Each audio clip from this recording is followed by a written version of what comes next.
Hey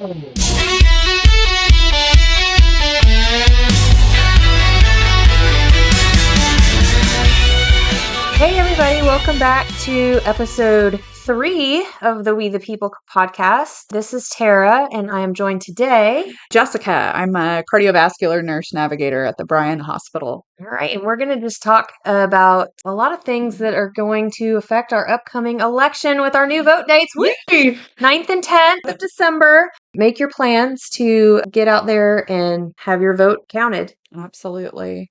I know a lot of people were kind of bummed about the delay. And unfortunately, with unknown circumstances, we were sitting on pins and needles until the government reopened. And luckily, our organizers were very diligent about making sure that as soon as we knew that the government was back up and running, that we were able to get our vote date so our voices can be heard. With that being said, I don't know about you, but I kind of see the delay as a little bit of a blessing in disguise.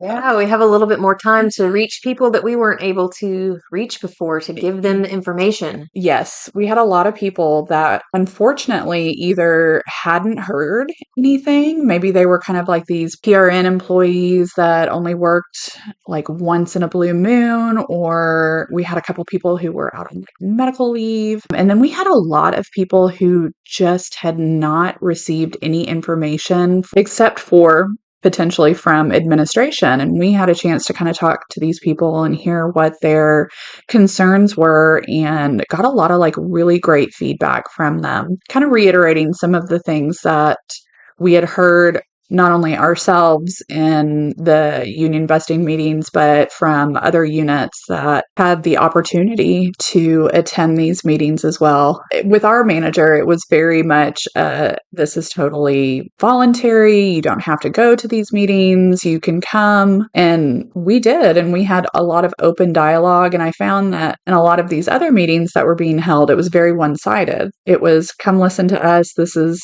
all the bad things that a union provides, and provided absolutely no positives. Yeah, it was very one-sided, and in some areas it was you go to this meeting and you hear, and that's one of those captive audience meetings. Yeah. We're not technically legal. Yeah. I've been told, people were told, oh, well, somebody else will cover your patient. Mm-hmm. We'll wait for you to start the meeting. And it was these nurses trying to say like, I don't want to go to the meeting. I don't want to go. Like, they didn't want to just come out and say it, because in this particular unit, if they did not go, they had a target on their back. Yeah. So they were trying to just save face and appease their managers. But at the same time, some of these people, especially these new graduates and these new nurses, or people that are just new to the medical field or this particular facility, I mean, that was really intimidating for them not to be able to say no and really be labeled as a troublemaker. Exactly. Yeah. Exactly. And that is something that we want to highlight today. We want to make sure that everybody knows what your rights are as an employee. Absolutely. You have a federally protected right to speak to your coworkers about unionizing. Mm-hmm. And they cannot intimidate you, and they cannot surveil you. Yes. I'm going to just walk through a little information about your rights under the National Labor Relations Act. This is federal law that trumps hospital policy. I know there's been a lot of pushback against this, and a lot of the things that have gone on during this campaign have been violations of this law. And yes, we could do something about it. We don't want to take the focus off of what we're trying to do, which is to have conversations and spread information. Absolutely. But if we're getting real technical and we're keeping track of all the things that have happened, we could legally pursue these violations. So under the National Labor Relations Act, you have the right to organize and bargain collectively with your employer, to engage in protected concerted activity. And that's what this is considered when we all get together and are working together towards a goal, towards betterment of our employment circumstances. It's called protected concerted activity. You are protected from certain types of employer and union misconduct. You have the right to organize, to negotiate with your employer concerning your wages, your hours, and other terms and conditions of employment. You have the right to form, join, or assist a union, and they do not have the right to question you about your involvement or activity Absolutely. If your manager is pulling you aside saying, "What do you think about this union?" You have the right to just say, "I don't really feel like talking about this. I don't feel comfortable," and go take care of your patients. Go on your lunch break. So that is considered a form of intimidation for them to question you, because it implies that, like, if you don't answer the way they want, that you may be targeted or, fall out of favor with them. So they're not allowed to ask you about your involvement. You have the right to bargain collectively through representatives of your own choosing for a contract with your employer. You have the right to take action with one or more coworkers to improve your working conditions by, among other means, raising work-related complaints directly with your employer. You hear that? Directly. Directly, not indirectly. So all of these people that think, "Oh, I can't go to my manager," that is the preferred chain of command. The first thing we are going to do is we are going to try to settle things internally. And then if we can't, then we need to get together as a group, because honestly, our voices are heard when we have multiple people saying the same thing or organizing or issuing a grievance, as opposed to just one person. And we'll talk about all of the ways that we can see evidence of that here in a minute. You have the right to strike and picket for causes, and you also have the right to choose not to do any of these activities. So even if a union is voted in, you have the right to choose not to be involved. It is illegal for your employer to prohibit you from soliciting for a union during non-work time. Can we talk about that real quick? Because I know you and I actually rounded when we were passing out information, and myself and another one of my coworkers were passing out information in a break room off the clock on like a Saturday. So you and I both weren't working. And we had security called on us. Yeah. We were told we couldn't be there in the break room. Yeah. In some places that I've been, "Oh, you don't work at this facility. You can't be in this break room." Or I was told that I couldn't pass out flyers outside of work. This is my favorite, that I've heard people saying that the flyer passing out is intimidating. I got to tell you, there's only been one instance that I haven't had my 4-year-old with me. Right. I mean, I know she can be a little bit much, but I'm a mom. Like this is what I do. I've got my kid with me. Yeah. I mean, they've been putting up flyers. They have the ability to have meetings during all hours, to coerce employees to attend the meetings, take down our flyers, take down the flyers that we're putting up, put up their own flyers. We have every right to pass flyers out, to put up flyers, to spread information. And so it's a violation of that right for them to tell us that we can't be there, to make it difficult for us to be there, to be able to speak to our coworkers. And we do this in non-work areas during, when someone's on their break, in the break room. I know they've been trotting out their solicitation policy, which I'm not sure anybody's paid any attention to ever. And now all of a sudden, we employees are being labeled as solicitors when we're trying to speak to our coworkers, under our federally protected rights to do so. I'm pretty sure when the reps for, different medical equipment that we're using come by, they are talking to us at the nurse's hanging station. out at the nurse's station and in the break room. And yet us employees trying to speak to our coworkers are not allowed to talk about it at the nurse's station in the break room under this same solicitation policy. So this solicitation policy, you can actually go into the policy manager and see when these solicitation policies were last changed. And surprisingly enough, our solicitation policy, which beforehand did not include anything about unionization, was conveniently amended to specifically talk about unionization, and said that we are not allowed to meet in areas where there's direct patient care. When myself and one of my other coworkers were in a break room, we were told we had to talk about this out in the hallway. And we said, I haven't. Based on your own solicitation policy, we are supposed to be in a non-patient care area. And not in a public area like a hallway or a waiting room. So they were telling us we had to go to the hallway, the little waiting area. And so I'm just like, do you know your own solicitation policy? And technically this was a solicitation policy for the vendors. For vendors. And let's be completely honest, when we're talking about like these new IVs that we got, or like Cerebell, or anything along the lines of new products that come out, where do they do most of their education? At the nurse's station. Because that's where we are. Yeah. So I just don't understand how we can just pick and choose when we're going to enforce these. And I think it's just silly that it was obviously like a very planned thing. They were going to trot out this solicitation policy to use against us to make it difficult for us to spread information. Yeah. Because if you actually look at when the policy was uploaded to the policy manager, it was the day we filed. Again. Oh my gosh. Fishy to me. I know. I'm like, they knew they were going to be using it, and that was going to be one of their tools that they used to try to silence people. So they're allowed to have all these captive audience meetings. They're allowed to put up posters.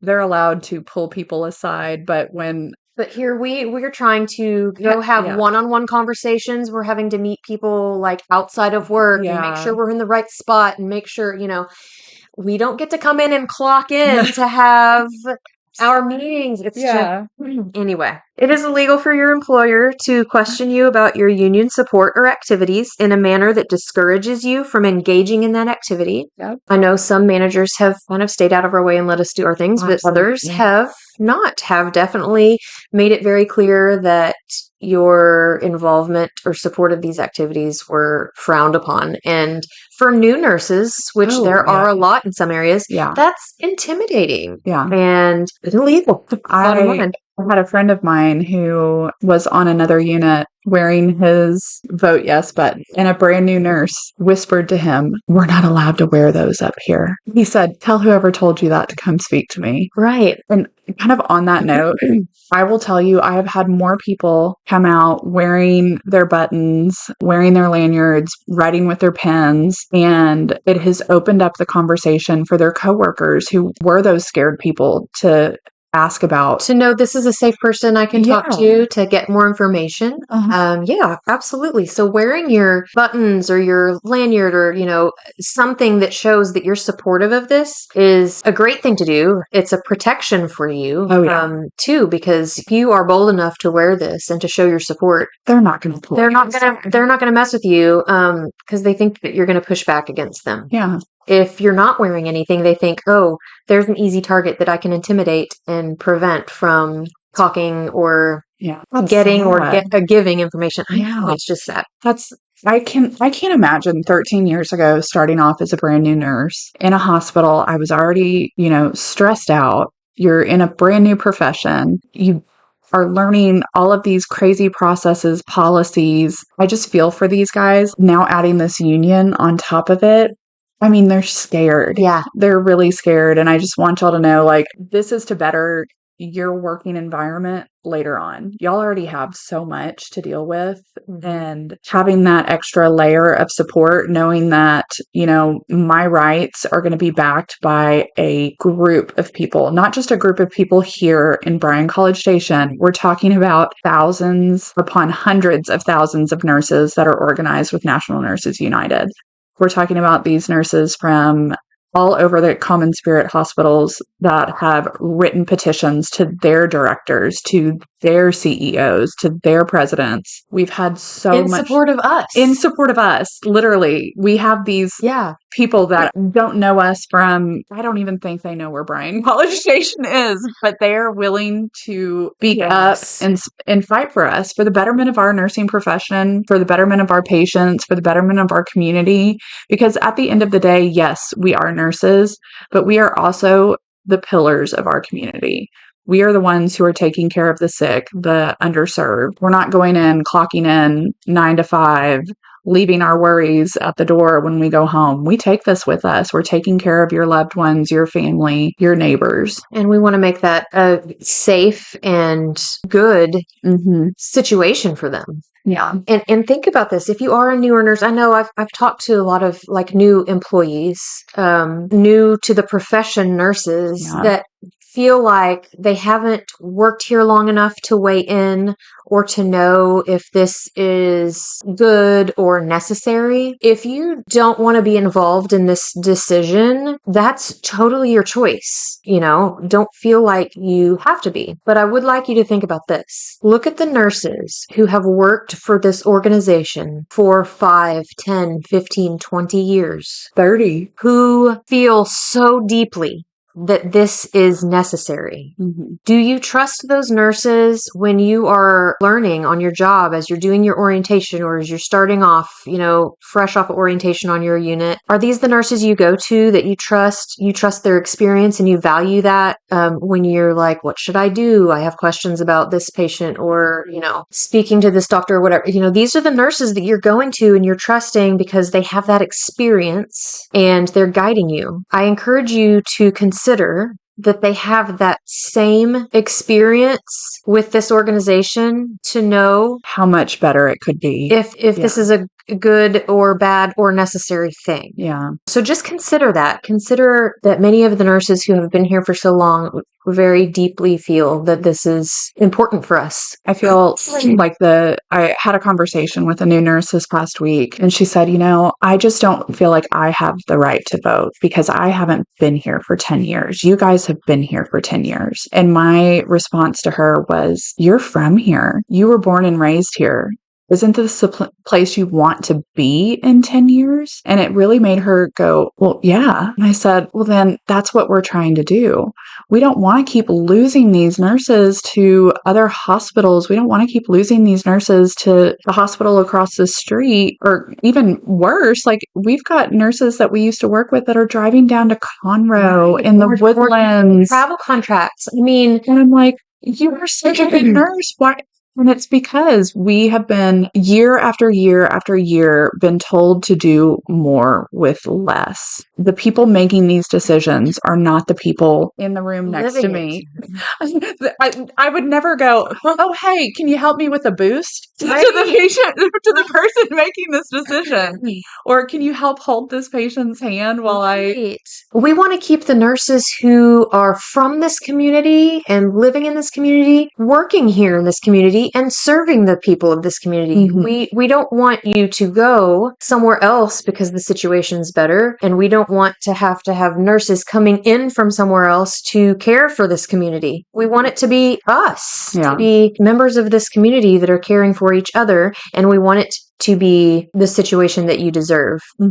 You shouldn't have to drive to Conroe or the Woodlands or Temple. Cypress or Temple to get a decent working situation. And you shouldn't have to watch the people that work right across the street from you having a better working situation. I want to kind of piggyback off of that. I have firsthand knowledge of the disparities in our market. So one of the things that our current president said is, I want to be comparable in our market. He also said he didn't want to pay us the most. When we went back and started looking at that market, we're talking about, Brian, College Station. Our local area. And let's be honest, there's only 2 hospital systems. Right. Us and Baylor Scott and White. My husband is a nurse at Baylor Scott and White. He worked for many years at St. Joseph's, and he decided to kind of step away from the on-call life, and he got a job at Scott and White. 2 weeks ago, we're sitting at dinner and my husband says, I got a bonus. We met some metric. I said, how much was your bonus? He said, 2.5% of my yearly base salary. I said, how often do you get this bonus? Because I felt like he had just gotten one. He goes, well, twice a year. And I said, okay, so that's 5% a year. And I go, didn't you just get a raise? He goes, yeah. I said, how much was your raise? He goes, 3.25% of my base salary.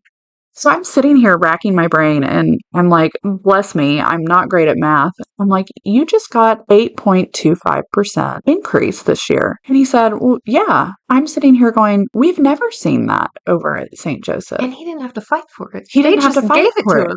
I mean, bless him. He is an amazing nurse. He deserves every penny of it, but don't we? Yeah. They're simply recognizing the work that he's doing. Yep. He's not having to fight for them to recognize it. They're saying, hey, you did a good job. Here you go. Yeah. Thank you. We're going to keep up with things like inflation. Right. We're going to keep our nurses here because we pay them well. Mhm. I sat there and at first I was mad. I'm not going to lie, Tara. And I think I told you, like, I was mad. Yeah. And I sat there and I said, you know what? No, I'm actually really happy for you because you walk into a place of work every day. You know, you are doing good work and you're making a difference in your patients' lives. But then he's also getting recognized And appreciated. and appreciated in a way that actually makes a difference. For a lot of people, us not being able to keep up with inflation with our base salaries or our hourly wages, it's putting us into a lot of financial strain. I know I've personally felt that. Decisions that we make for our families, especially those of us with young kids, it's like your grocery bill every week. Having to decide what activities your kid can be involved in because you can't afford it. It's coming down to the way we live our day-to-day lives and the stress that comes with that. Yeah. You know, they talk about this work-life balance they want us to have, but it's like if you're stressed in your home life and how you're going to provide for your family. And I realize that extracurricular activities for your kids is not necessary, but it would sure be nice to be able to do those things for your kids without having to be like, oh, is it going to be Little League or eating this week? I see some of our counterparts, like our PCTs and our environmental services and our food nutrition services, and I feel blessed that I do have the stability of my job. Even though, yes, we are not keeping up with inflation, I worry about those people. Yeah. And so, and you know, a lot of them that I've talked to, you know, ancillary staff that work with us, they are supportive of what we're doing and they are rooting for us. And I think are inspired by the fact that we all came together and are fighting for ourselves. And I think it makes them feel like they could come together and fight for themselves too. Yeah. So, you know, we're setting a great example for them for what they could be doing for themselves as well. We are all appreciative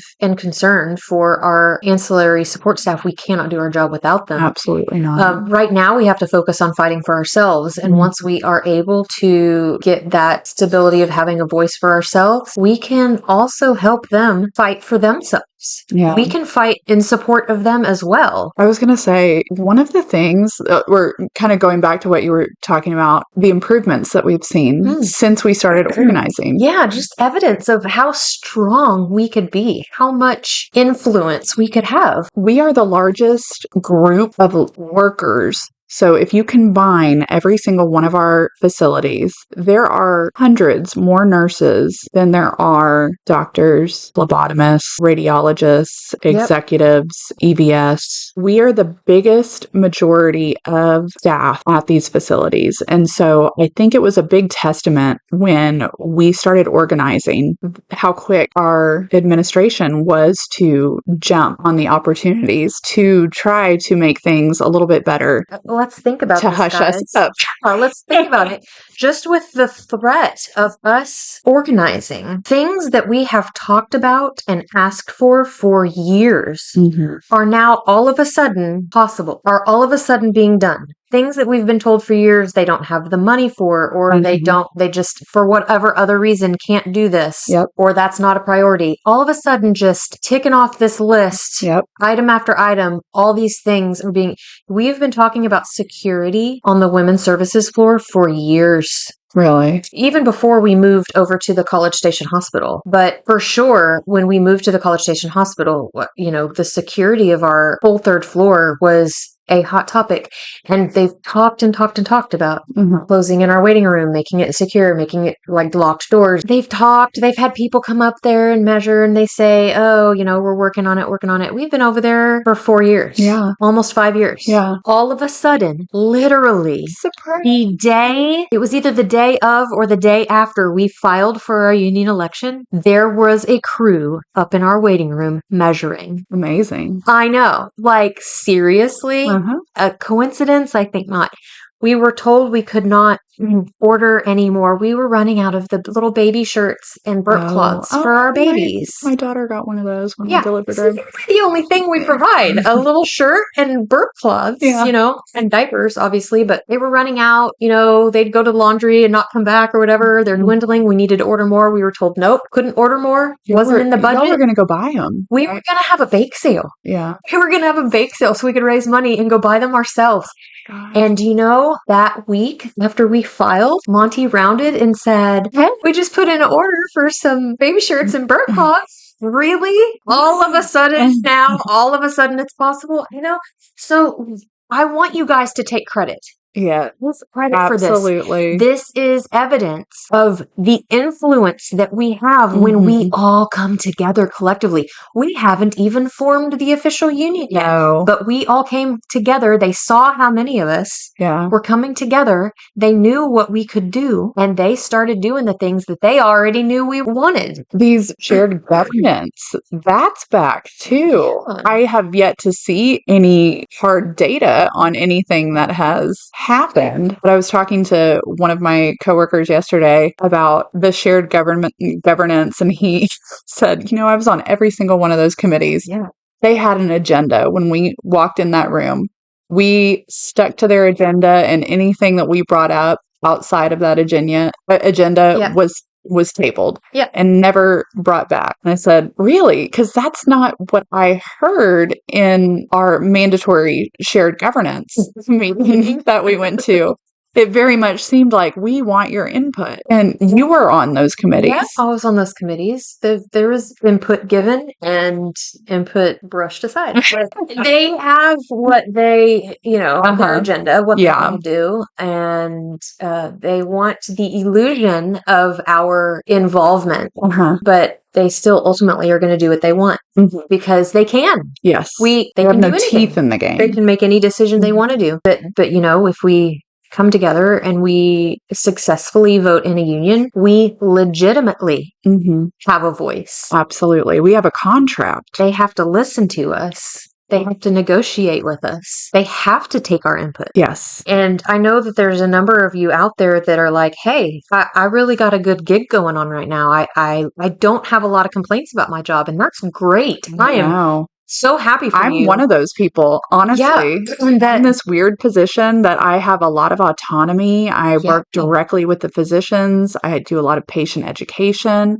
I kind of run my own department. Not really run it, but I have a lot of leeway. I do love my gig. And I want you to be able to keep your gig. That's what I want too. We want to encourage you if you are thinking, well, this isn't necessary because I don't have any complaints about my pay or my hours or my scheduling process or my floating policy. That's awesome. And I want you to be able to keep that. Absolutely. And so that's what's important to understand is that you may like your situation right now, but at any moment, they can take it away. They can change any of that just on a whim, and you have no say. So I want to encourage you, if you like what you've got now, help us preserve it. If you like exactly how everything is now, by joining this union, you can put all of that in writing, in a contract, and they can't take it away. So even if you're not trying to change something, it's still very important because you've got to understand that any circumstance you have right now can change just like that. With the kickoff of Project Impact, and me reading through some of these messages that they've sent out for the mission, it worries me that we're already working with limited resources in some areas. And with the rollout of Project Impact, we could potentially lose the limited resources that we have in order for the ministry to be more financially secure. Now, we're talking about financial security for a corporation that already gets millions of dollars in tax breaks for being a non-for-profit organization. And they're wanting us to do more now, at least in my interpretation of Project Impact, is they're wanting us to do more with less. Yes. An example of this was them wanting to change the gloves of the vendors on one of our meetings without Input input from one physician, from one surgeon that actually uses the that gloves. uses these sterile gloves in the operating room. We were told we are going to change to a new vendor. Well, come to find out, these new gloves that they were proposing break stitches. They are subpar for the type of... They've been used and were not to standard. Exactly. So we're talking about these decisions that are potentially going to increase our surgery times, increase the length of time that our patients are under anesthesia. In my field, increase the length of time that patients are on a cardiopulmonary bypass machine, potentially setting them up for disastrous implications. Increase infection risk. Oh, yeah. Readmission. And not a single physician who is the hands inside of these gloves was asked. And I was so proud of the president of this committee that I was sitting on to tell all of his physicians, no, we're not doing that. We will go to a different vendor, but it will be a decision made by the people who are using these gloves. I mean, guys, think about a few years back when they changed our IV caths. Yeah. That we use to start IVs. Did they ask any of us who are using them to start IVs our input about which one? No. They basically looked at the price. Yeah. And made their decision that way. We were not asked to try them and see if they worked well for us. I remember when they did this. It was just a whole We were blowing IVs left and right. God. I felt so we bad. We had people hoarding the last of our old supply in their lockers. It was just, just think about it. These decisions about your daily work life. Yeah. The things that you do every day, the products that you use, the decisions about those are being made by somebody who sits in an office. Who's never touched a patient. They aren't experiencing it. Yes. So we deserve to have input in them. Absolutely. For sure. And that's what I don't think so many people understand is these decisions are being made for us, not with us. Exactly. And that's all we are working for here. Yeah. Is to have decisions be made together. And not handed to us. Here's the decision.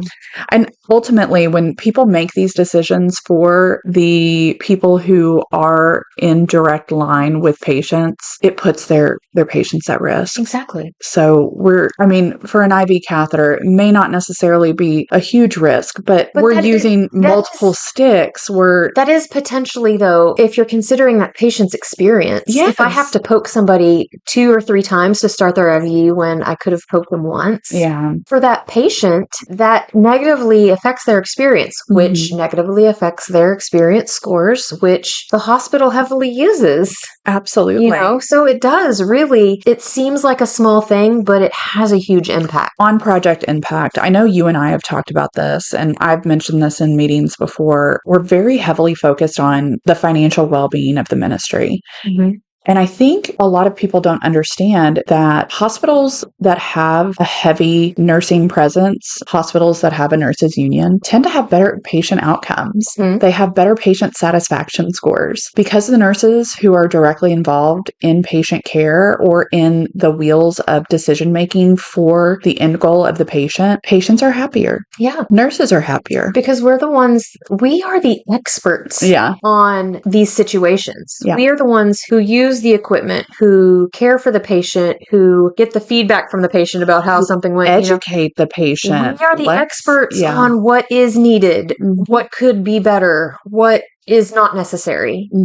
And yet they don't consult us. Yeah. So one of my big roles is patient and family education. After open heart surgery, we're talking about literally the biggest surgery that we do at St. Joseph as of now. And a lot of times these patients are not expecting to come into the hospital and need open heart surgery. So a lot of my job is making sure that throughout their hospital stay, they are educated and equipped for their post-op recovery period. And one of the big things is preventing readmission. The hospital bleeds money on readmissions. Well, who's responsible for educating these patients? It's us. Yeah.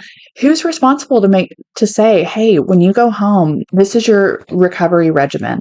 This is what's going to keep you out. These are the things you need to look out for. This is what happens. This is what you need to do at home if you have these symptoms X, Y, and Z. Then you need to do A, B, and C. But we've gotten into this culture of checking boxes and passing meds and tasking.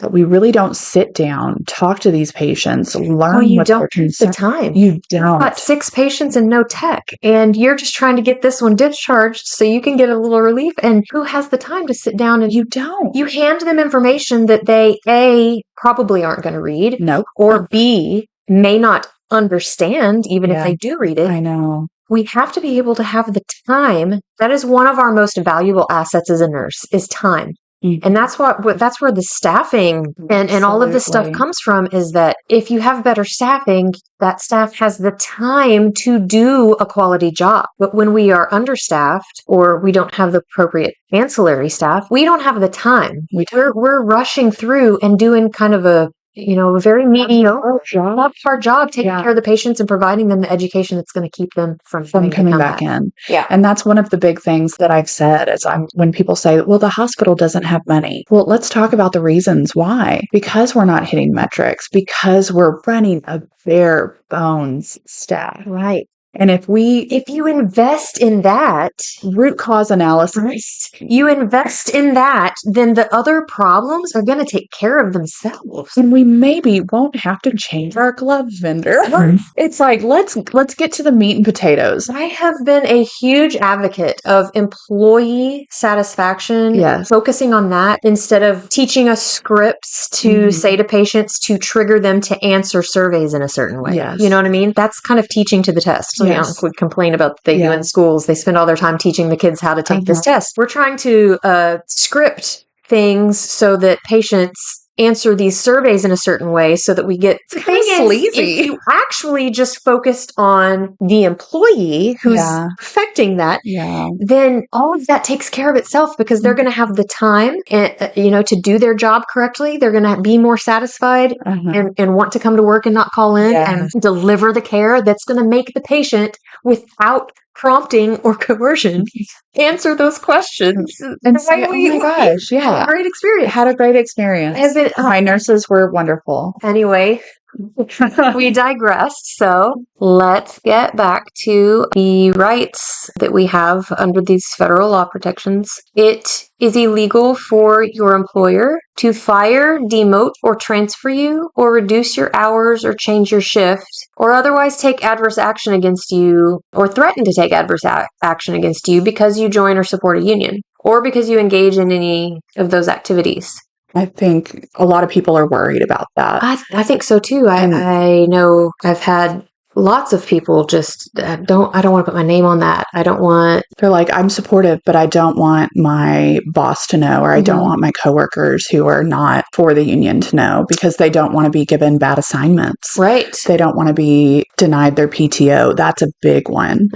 When we have people that are like, well, the holidays are coming up and I don't want somebody to deny my request off. Or extra shifts that they try to pick up. Yeah, exactly. Yeah, for sure. So it's illegal for them to threaten any kind of retaliation or discipline you. They have been, we talked about the little solicitation policy. Yeah, exactly. I mean, we've been getting disciplined left and right. And if we had been there talking about anything else, it wouldn't have happened. It was because of what we were talking about, which goes directly against the law. Yeah, we're seeing a lot of inconsistencies with what we are allowed to do and what they are doing. And hiding under policy that miraculously changed the day we filed. Just to reiterate, federal law trumps the hospital policy. Absolutely. Every day of the week. Absolutely. Okay. They cannot threaten to close your workplace if workers choose a union to represent them. I know that has been a concern for a few I've talked to, is I really need this job, and I'm concerned that if we unionize and ask for a bunch of money, that they're just going to shut the hospital down because they can't afford it. So one of the things that I'd like to say with this is, where we start now is our base point. They can't take anything away from us for wanting to better our workplace and better our working conditions. So with them saying, oh, we're going to have to take money from other areas, that's illegal. So yes, the money will have to come from other areas, but like we were talking about before, We're talking about improved patient outcomes, decreased readmission, decreased infection, sentinel events, falls, CAUTI, CLAPSI. Those are what's going to reimburse us for our efforts. Yeah. We are the front lines. And when we're worked to a point of almost providing bare bones patient care, that's when patients' length of stay increases, when their readmissions happen. Mistakes happen. Mistakes happen. Falls that happen. costs the hospital money. More money than just providing adequate staffing. If we actually reallocate some money to improve employee satisfaction and improve their work experience, they're going to provide care that decreases costs in all of these areas.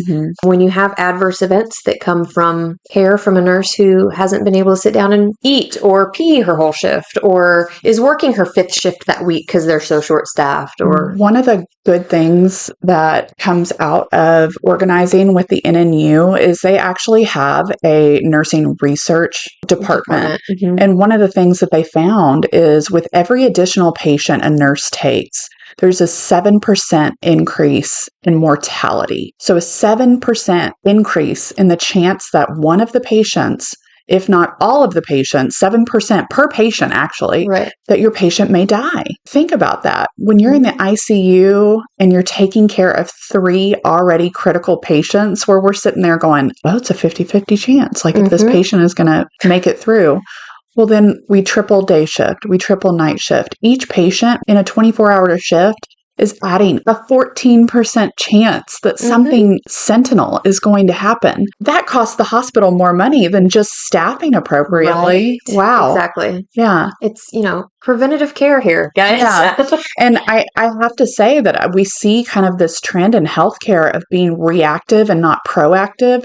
However, these hospitals with nursing unions, and I have to emphasize this, strong nursing unions, data has shown time and time again that patient outcomes are better. Yeah, for sure. And it's because the employees can do their jobs better. And they're invested in their workplaces and in their patients. They care. Yeah. Because they have the energy to. We all come to work. We all care about what we do. Yeah. So the fact that they're working so hard for us not to provide good patient care and not to have a great working environment raises my red flag. Yeah. And it's all boils down to creating this division between staff and maintaining power. Yeah. Maintaining that power to make a unilateral decision like we were talking about before. Supply chain, grids, staffing ratios, things along those lines. Without our input, they can allocate whatever they want. All we're asking for is a voice and a seat at that table. To have input in those decisions. Absolutely. Because we are the experts on those situations. Because we're the ones living it. We have the degrees. We have the patient experience. We have the hands-on approach. And they're not going to close the hospital. No. If anything, they would just sell it to somebody else. You would still have a hospital to work at. They're not going to be like, well, this one's a loss. Just, so the hospital's not going anywhere just because we form a union. Common Spirit has had unions formed at 27 other hospitals. They did not shut them down. No, if anything, they got better. Yeah. They cannot promise or grant promotions, pay raises, or other benefits to discourage or encourage union support. I don't know if I would classify any of the recent raises as them trying to influence us not to do it, but it was definitely in response, like okay, you wanted this, we'll give it to you. So we definitely still didn't make up for anything, and especially getting rid of our PEP and DPM. For a lot of those experienced nurses, it was a wash, if not at times a loss of money. Yeah. And you're higher on the DPM than I am. I was the RN4. Yeah. I was a 2. I was trying to get my 3, but then it went away. But did you end up getting retrograded the pay that you lost? What they did was, everybody got the $3 raise, which actually meant I went down $2. Yeah. But my manager told me, well, they're going to do that, a stipend for that other $2. So they did that still. Yeah. Yes, I didn't get a raise. I just stayed the same. So in my position, when I'm a salaried employee, but when I got into this position, I didn't get the DPM. Like my DPM fell off. Right. And so when everybody got that $3 raise, all the navigators were like, well, what about us? Yeah. We're nurses too. Mhm. And my position being kind of a hybrid position where I am at the bedside, I am at the front lines. We asked our boss, we said, well, what about us? And our boss is very proactive. And she immediately emailed the powers that be. And I think it was probably about 2 months after everybody got the $3 raise, we finally got the $3 raise. But we're still not eligible, I believe, for like the PEP or DPM. Right. Yeah. Right. Which is kind of sad because we're encouraged to get certifications. Right. We're encouraged to continue. Like I work with girls that have their master's degrees that are advanced certified. And I would like to do these not only just to better my career, but also to be rewarded for it. Why not? Sure. Anyway. Well, thanks for answering that question. Yeah. They cannot, and we've already touched on this a little bit, but they cannot prohibit you from wearing union hats, buttons, t-shirts, pins in the workplace. If you are on a unit where you've been told that it's not allowed, well, that's illegal. Yeah. Sorry. You can wear it loud and proud. It is your federal right to do so. It actually has brought up a lot of, we already touched on this, but I've had several nurses that have come up to me and said, hey, do you have a minute to talk about this? And I'll be like, well, when's your lunch break? Yeah, let's talk about it. Or I'm going to go to the cafeteria at this point. And it's actually opened up a lot of opportunity for me to talk to nurses like I didn't even know. I haven't met yet. But they see you wearing your pin and they know you're supportive. And so you're somebody that they could probably go to for information. Not only that, but all they've heard is the negative. Yeah. And the asinine things that have come out of these union busting meetings. Information sessions. Yeah. And some of the things that I was hearing are just radical. I was able to kind of clarify these things for people and actually get them kind of thinking. Because unfortunately, when you only hear one side of things, not everybody's going to seek out the other side. Exactly. So lastly, on your employee rights, they are not allowed to spy on or videotape peaceful union activities and gatherings or pretend to do so. Yes. Which has been going on a lot, when we're standing out trying to pass out flyers and talk to people. We've usually got a security officer watching us. We've taking seen pictures of members us. of administration watching us, either out there boldly on the sidewalk or from their office windows. You're not allowed to do that. It's intimidating. If, I'm trying to have a conversation with somebody and they notice that a member of management is standing there like mean mugging them.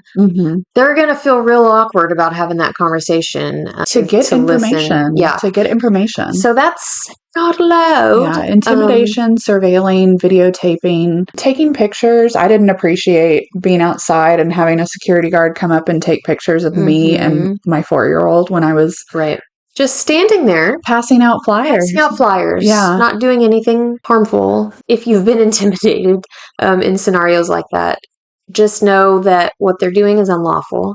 You have every right to be there and get that information. And I know that some people still will be scared to do so. I just wanted to reassure you that that is your right. You have the right to get that information and they don't have the right to retaliate against you for doing that. So. Absolutely. And I encourage anybody that does not feel comfortable about having an open conversation, maybe in the workplace, which is totally our right, by the way, find that person with the red button on. Find that person that's walking down the hall. Talk to us when we're flyering. We can get your information. We'd be happy to meet for coffee or go grab a bite to eat. And we've been having socials at like Carney's and stuff where people just totally casual, come hang out with us, no pressure, talk without prying eyes, and maybe a little pint in your hand. But we want to make it comfortable and easy for you to get information. So we really hope that you will seek someone out if you are genuinely looking to hear another side of the story. I have to reiterate this. At the end of this campaign, on December 11th, whether the union goes through or the union does not go through, I'm going to be working alongside you. I am going to be your neighbor. I'm going to need to rely on that nurse next to me or that's on the floor, that nurse that I work in the operating room with, that nurse that I go to for questions, I'm not going to be going to administration. Right. I'm not going to be going up and saying, hey, CEO, CNO, come help me with this patient. We are in this together. We have already started to act like a union. We have already seen the fruits of these labors. For the 6 years that I've been at this organization, we haven't acted like a union and we haven't gotten much done. Right. We each individually ask for things or complain about things, and it gets kicked around and eventually kicked under the rug. Yeah. And just in this short time since we've been having these conversations, they have been doing so much. Absolutely. On this list of things that we've had for years. And let's keep it going. So let's keep it going, guys. Like, we have so much power when we join together, and that's all that this is about. Yeah. That's all a union is us officially coming together as one voice. We are the union. It is simply a legal way to recognize us as a collective, and as an equal voice when decisions are being made at the hospital. That's all it is. There's nothing, underhanded or shady about it. No. To wrap up, we want to make sure everybody knows about the new vote dates. Yes. December 9th and 10th. 9th and 10th. Vote at your own facility. If you have a question, because I know we've got a lot of coworkers that kind of bop between maybe one or two facilities or float to places like in the ICU or in ER, if you don't know which facility you're supposed to vote at, reach out to one of us, reach out to your organizer. We have a master. They should have a list of approved voters for each facility, and they can see which list you're on, so you can be sure to vote at the right site. I'd also like to encourage everybody to try to vote at the earlier date. Try to vote on December 9th. In the first session. That way there are several backup sessions available in case life happens and you get a flat tire, your kid gets sick. Please don't let your primary plan be to go at the very last polling date, because what if something happens on the way? You don't have another opportunity. And I have been told that there is going to be a little area, so if you have to bring your kid with you, it's your day off, kiddo's out of school, or you watch your kid, you can bring your kid. There's going to be an area for kiddos to kind of sit, but it's going to be it'll be quick. You walk up, you give your name, they make sure you're on the list, you walk up, put your check mark in the box, and walk out. Check mark only. Please don't write any paragraphs or expletives on the ballot. Simply put your check mark in the box, put it in, and leave. And so it shouldn't be a long process. So if you need to bring kiddos with you, that's perfectly fine. Again, make a plan. I know it's oh yeah, I'll be there. No, actually make a solid plan. I'm going on this day at this time, so that you get there and you have a backup plan in case something happens and you don't. So yeah, especially for those people who live in kind of the further out towns that I know commute in. Make sure that you allot yourself a little extra time, maybe in the morning or in the afternoon, saying, hey, before my shift, I'm going to be 15 minutes early so I can go down and vote. And just so you know, if you are working those days, they are required to give you time during your day to go vote. Absolutely. So you are allowed to leave your shift to go to the voting area, wherever it is at your facility. So that is a great plan if you're working on the night. Absolutely. All right, guys. Thanks for listening, and stay tuned for more info coming up.